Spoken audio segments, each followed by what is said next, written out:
Good evening, and thank you for tuning in. My name is McKinsley, or MDRAMU1.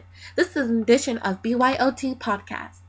My future profession would be to have my own classroom with the seats filled with wonderful, ready-to-learn pupils in the second grade. I feel second grade is the perfect stage to teach students. They are ripe and ready to absorb any knowledge relinquished to them. I plan to be a top-notch facilitator in the educational field. Now, what is BYOT?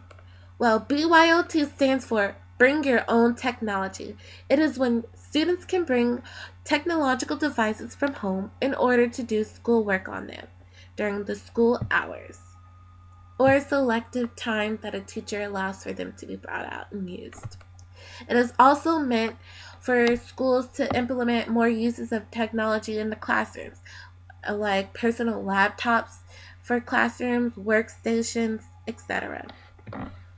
There are many advantages for BYOT. I've listed 3. Number 1, allow students to work at their own pace. For example, the more accelerated students could go on and complete work instead of being slowed down, causing them to become impatient and or disruptive. Or students who need more time, they will not feel as rushed. They are able to work at their own speed. Number 2, an ease for teachers. The technology will aid the teachers in many ways. For example, taking attendance, lunch, and or grading. Number 3, it is more efficient in dates than textbooks. Technology is always changing and getting updated. When the students or teachers use the internet, they can always remain current. Along with advantages comes disadvantages. I've listed 3. Number 1, funding. Funding can become very expensive for BYOT.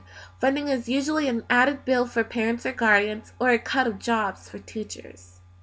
Number 2, privacy caution. With technology comes the internet, and with the internet comes predators. Students, parents, and teachers need to be aware of what they allow to be available on the internet.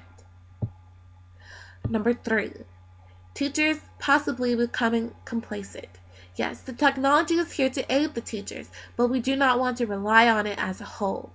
A fear of teachers becoming dependent on technology can be more troublesome than the traditional way. My personal opinion on implementing BYOT. I say I'm ready and I will be glad to have a classroom filled with technology for personal use. I see students going to different workstations and working at their own pace, completing games and doing sorts of projects and just taking full advantage of having technology in this era. And I look forward to having a classroom with technology implemented in it. That concludes the podcast for BYOT. Thank you. Good evening, and thank you for tuning in. My name is McKinsley, or MDR